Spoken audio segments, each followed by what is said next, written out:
मनु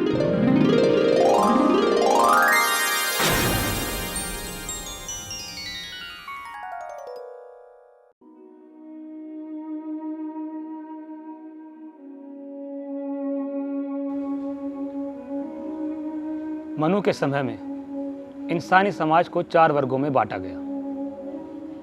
सबसे पहले आए ब्राह्मण, जो ब्रह्मा जी के मुंह से पैदा हुए। फिर आए क्षत्रिय, जो ब्रह्मा जी की बाजुओं से पैदा हुए। उसके बाद आए वैश्य, जिनका जन्म हुआ ब्रह्मा जी की जंगाओं में से। और आखिर में सबसे निचले पायदान पर आए शूद्र, जो ब्रह्मा जी के पैरों से निकले और हमेशा दूसरी जातियों के पैरों तले रोंदे जाते रहे।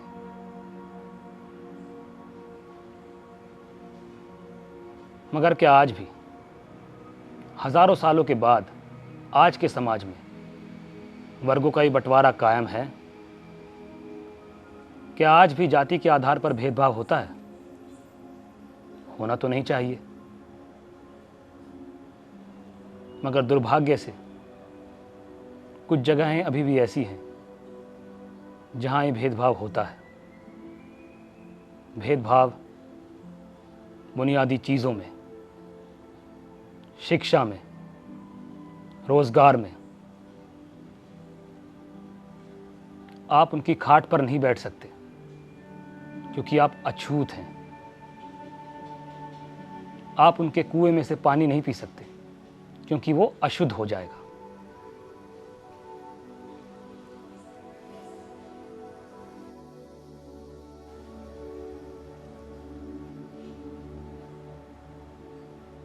मैं गंगाराम नहीं, मैं आपको अपना पूरा नाम नहीं बताऊंगा, नहीं तो आप मेरे नाम में मेरी जाति ढूंढ लेंगे। इन मान्यताओं से लड़ते लड़ते मैं गांव छोड़कर शहर आ गया। यहां आकर नौकरी करने लगा। तब मैंने ठान लिया कि मेरे साथ जो हुआ सो हुआ, मगर मेरे बच्चों के साथ ये नहीं होगा। मैं उन्हें अच्छी से अच्छी शिक्षा दिलवाऊंगा। उनके साथ कभी कोई भेदभाव नहीं होगा। फिर मुझे डर लगा।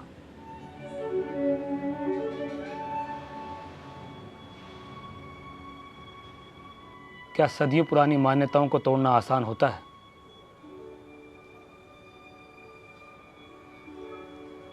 तब मुझे मालूम चला कि इस देश में एक किताब है जो कहती है कि सब इंसान बराबर है। मेरी हिम्मत बढ़ी, मेरी हिम्मत और बढ़ी जब मुझे मालूम चला कि इसे लिखने वाला हम में से ही एक है। उन्होंने जाति के आधार पर नहीं, अपने हुनर के आधार पर अपना नाम बनाया और दिया इस देश को संविधान, भारत का संविधान। हमारे बाबा साहेब डॉक्टर B.R. अम्बेडकर, भीमराव अम्बेडकर।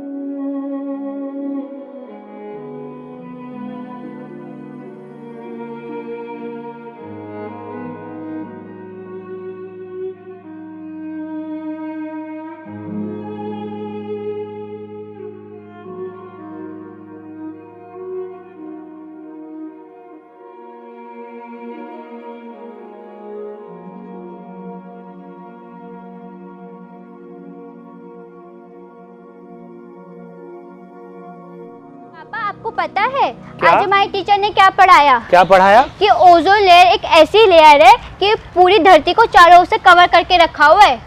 अच्छा। हाँ, और आपको पता है अभी हमारा साइंस फेयर हुआ था बीच में, उसमें स्कूल अव्वल आया है। बेटा ये साइंस फेयर क्या होता है?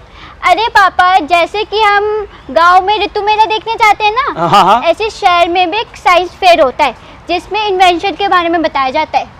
अच्छा अच्छा, हाँ मैं समझ गया। मतलब तुम वहाँ भी बड़े वाले झूले पर ऐसी दौड़ के चढ़ जाती हो जैसे गांव में चढ़ती थी, है ना? पापा मैं बच्ची तो नहीं हूँ अब फिर बच्ची नहीं हो। और आपको पता है मेरे फिजिक्स वाले सर ने क्या कहा है कि मुझे अगले साल एक इन्वेंशन करना है और उसके ऊपर प्रोजेक्ट बनाना है, और उस प्रोजेक्ट का नाम होगा इन्वायरमेंट को कैसे साफ रखना चाहिए। परी, मैं सोच रहा था कि यहाँ इतना पोल्यूशन हो गया है, मुझे ना सांस लेने में दिक्कत होती है। हम दोनों को ना वापस गांव चले जाना चाहिए। लेकिन पापा, मेरी पढ़ाई, मेरे दोस्त लोग। पढ़ाई तो तुमने कर ली है ना, और अब गांव का काम सीखना भी तो जरूरी है ना। लेकिन पापा, मुझे तो पढ़ना है, मेरे को गांव नहीं जाना। देखो बेटा, मेरी बात समझने की कोशिश करो, मैं तुम्हारे भले के लिए तो कह रहा हूँ। लेकिन आपको पता है ना मेरी मैम क्या कहती है, कि मैं पढ़ाई में बहुत होशियार हूँ। देखो, तुम्हारी मैम क्या कहती है मुझे इस बात से कोई मतलब नहीं, मैं तुम्हें ज्यादा जानता हूँ ना। मैं तुम्हारे भले के लिए कह रहा हूँ, हमें गाँव चलना चाहिए। मुझे गाँव नहीं जाना, मुझे पढ़ना है। परी, मेरी बात सुनो। परी सुनो।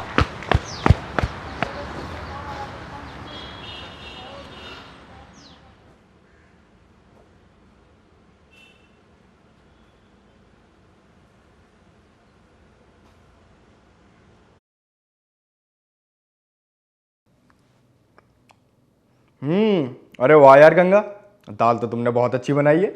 सब कुछ अम्मा से ही सीखा है भैया। और मालूम है, ये दाल परी को बहुत पसंद है, उसने तो बनाना भी सीख लिया और मुझे खिलाती भी है। हाँ परी, बड़ी प्यारी बच्ची है यार तुम्हारी। और मुझे याद है जब मैं उसे इंग्लिश सिखाया करता था ना, तो फटाफट फटाफट सब कुछ याद कर लेती थी वो। भैया, अब तो उसने बोलना भी शुरू कर दिया है, एकदम सराटे से बोलती है अंग्रेजी। हाँ। अरे वेरी गुड वेरी गुड। कभी वक्त हो तो घर लेकर आओ उसको। कौन सी क्लास में आ गई वो? 5वीं में आ गई है भैया, पिछले हफ्ते 11 की हो गई। हाँ, अब बड़ी हो गई है, तो सोचा कि स्कूल से निकलवा कर वापस गांव भेज दूं। गांव भेज दूं?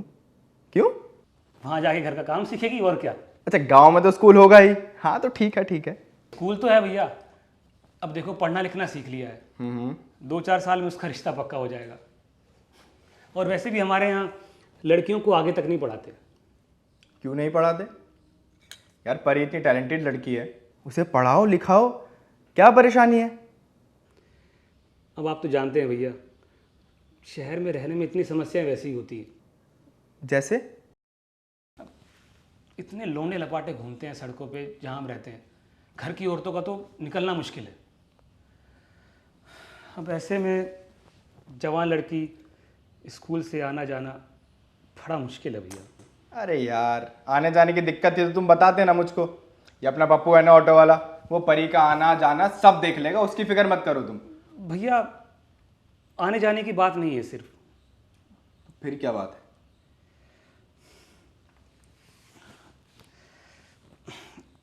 और बात है भैया। हाँ हाँ बोलो।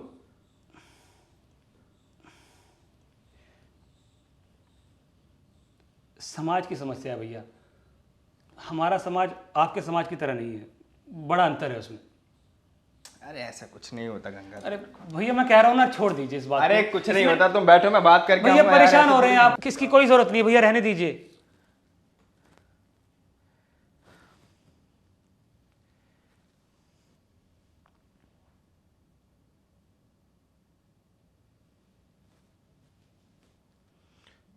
कबीर भैया,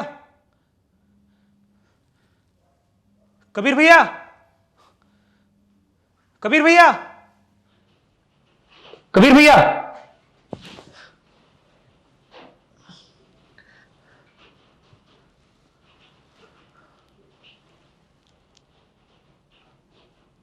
कबीर भैया,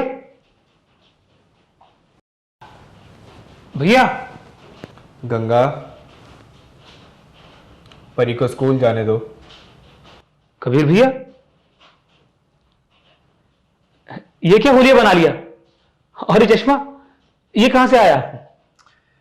मैं कबीर नहीं हूं, मैं भीमराव अंबेडकर हूं।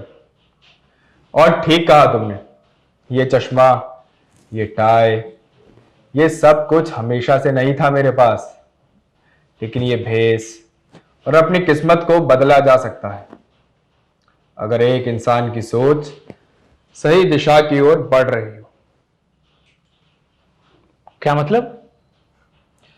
मतलब मेरा जन्म महर जाति में हुआ था, और जब मैं छोटा था और ऊंची जात वालों के घर जाया करता था, भले ही वो मेरे दोस्त क्यों ना हो, पानी पीते वक्त मुझे गिलास को हाथ लगाने की इजाजत नहीं थी।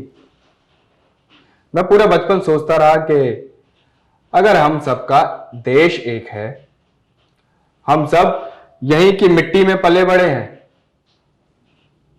तो सिर्फ जात जैसी चीज के लिए इतना भेदभाव क्यों? हाँ, ये तो अभी भी है, और गांव वगैरह के अंदर तो उसे और मानते हैं। पर ऐसी किसी भी प्रथा के मायने क्या है? मकसद क्या है इसका? कभी सोचा है? सोचा? अब समाज है, समाज के नियम है, इसमें सोचना क्या? समाज, समाज, समाज लोगों से बनता है गंगा, तुम्हारे मेरे जैसे लोगों से। और इस समाज को बदला जा सकता है जैसे लोग बदल जाते हैं। मेरे वक्त से आज तक इस देश ने न जाने कितनी उन्नति की है। आपके वक्त माने?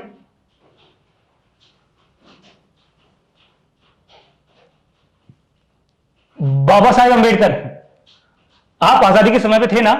हाँ, ठीक कहा तुमने। पर तब की बात कुछ और थी।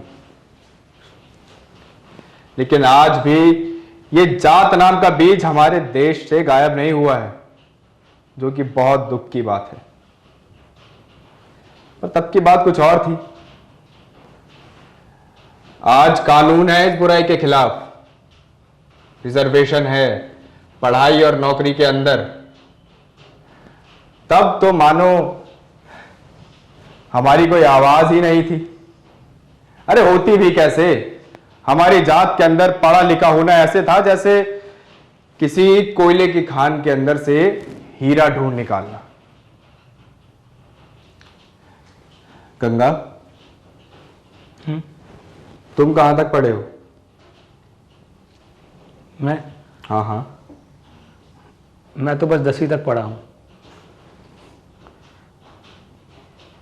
आगे तक पढ़ने की इच्छा थी, पर घर की जिम्मेदारियां ही कुछ ऐसी आ गई कि बापू ने कहा स्कूल छोड़ दो, और बस हम लग गए काम पर।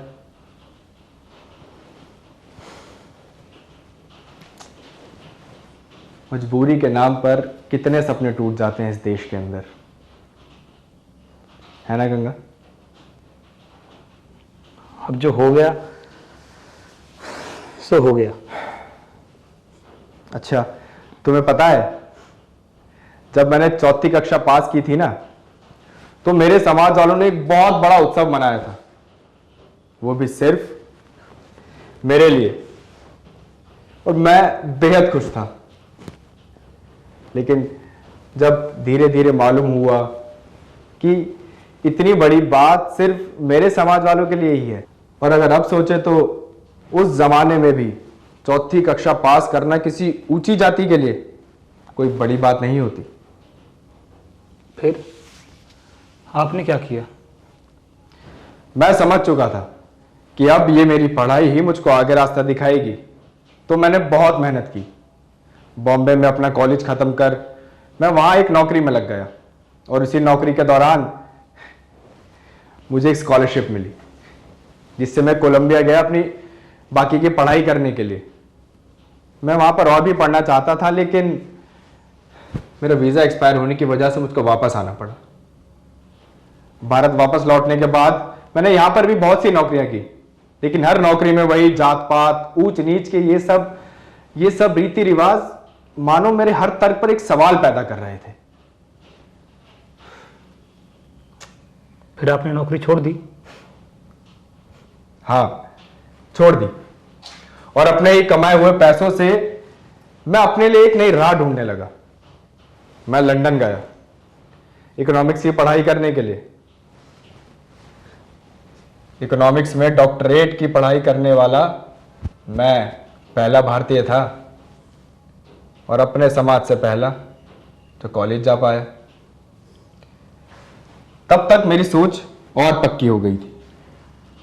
अब मैं जानता था कि मुझे अपने देश पहुंचकर अपना समय कैसे बिताना है। फिर आपने आगे क्या किया? अपने देश पहुंचते ही मैंने कुछ वक्त के अंदर ही अपने समाज वालों के लिए काम करना शुरू कर दिया था। मीटिंग्स हुई, सभाएं इकट्ठी हुई, मैगजीन छापी गई, ताकि हम इस जात नाम के दरिंदे के बारे में खुलकर बात कर सकें। लेकिन ये एक बहुत छोटी शुरुआत थी।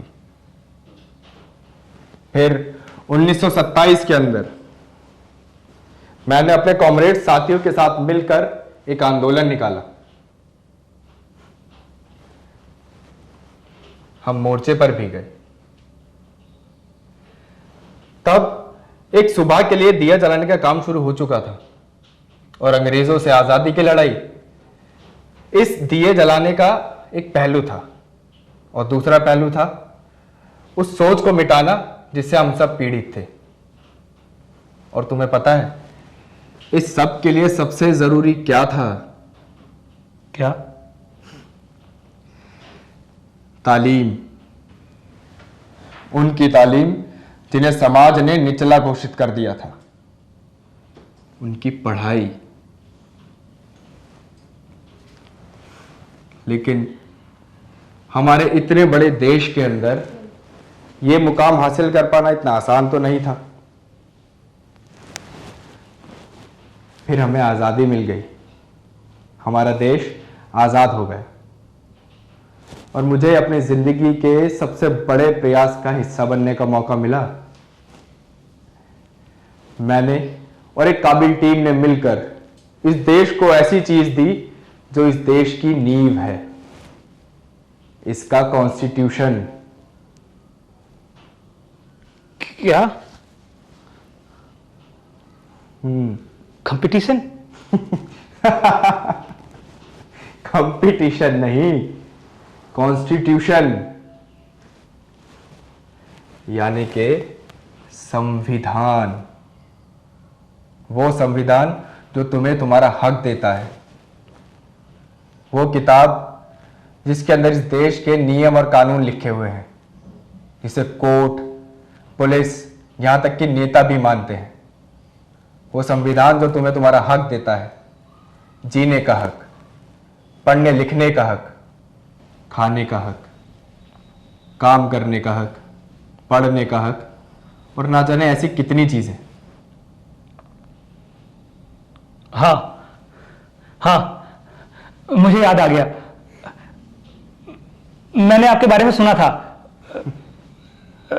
स्कूल में पढ़ा भी था, पर भूल गया। तो अब जरा सोचो, जो जिंदगी तुमसे छीन ली गई क्योंकि तुम्हारे घर के अंदर परेशानी थी, वो मौका अपनी बेटी को नहीं देना चाहोगे?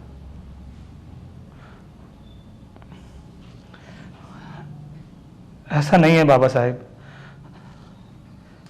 कौन बाप अपनी औलाद को खुश नहीं देखना चाहता? हर बाप चाहता है कि वो अपनी औलाद को अच्छी परवरिश दे, वो पढ़े लिखे, नाम कमाए।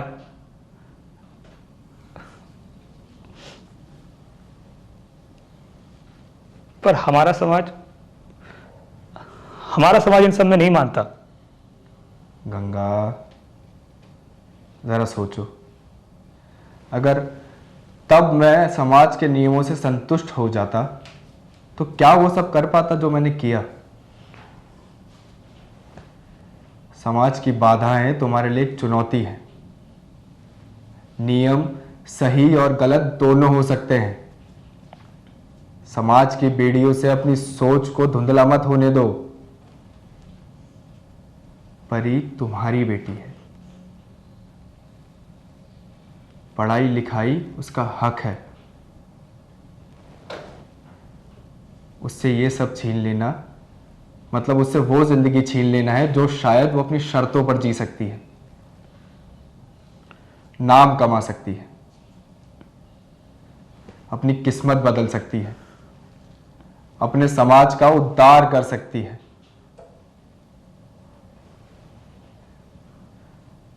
छीन पाओगे उससे ये सब?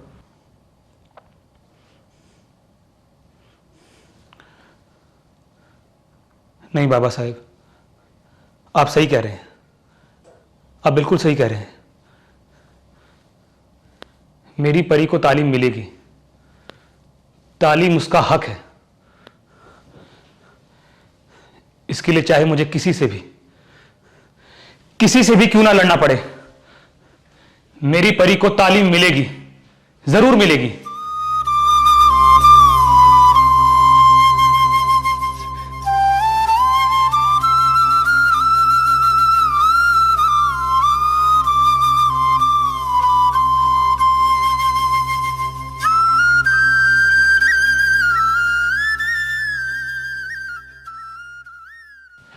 बाबा साहेब, बाबा साहेब, बाबा साहेब, बाबा साहेब, बाबा साहेब।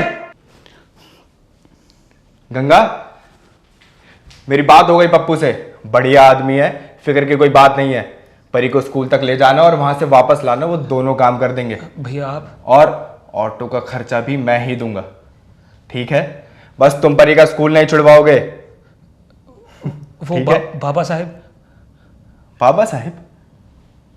अब BR अम्बेडकर, वो कैसे याद है तुम्हें?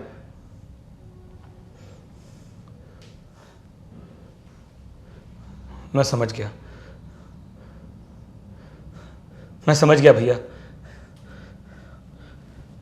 मेरी परी स्कूल नहीं छोड़ेगी, वो जाएगी, मैं लेके जाऊंगा उसे। जाएगी भैया, मेरी परी स्कूल जाएगी भैया, मेरी परी स्कूल जाएगी भैया, मेरी परी स्कूल जाएगी भैया।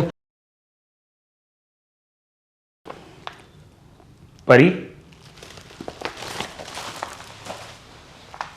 जी पापा।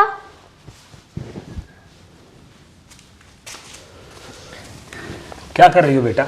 वो पापा अपने दाल बनाने के बोली थी ना, उसके लिए सब्जी काट रही थी। बेटा, आज से इस काम को करने की जरूरत नहीं है, अब तुम ये काम नहीं करोगी। अच्छा बताओ, तुम साइंस फेयर के बारे में क्या बता रही थी? पापा वो तो अगले साल है। तुम प्रोजेक्ट बनाना चाहती हो? हाँ पापा, मैं तो बनाना चाहती हूँ, पर आपने मना किया। तुम प्रोजेक्ट बनाना, जरूर बनाना, सबसे अच्छा बनाना, रोज स्कूल जाना, खूब पढ़ाई करना, खूब नाम करना। हम लोग गांव नहीं जा रहे हैं। सच पापा? हाँ। आपको पता है आज हमारे स्कूल में पाठ पढ़ाया गया? क्या पढ़ाया? अभी बताती हूँ।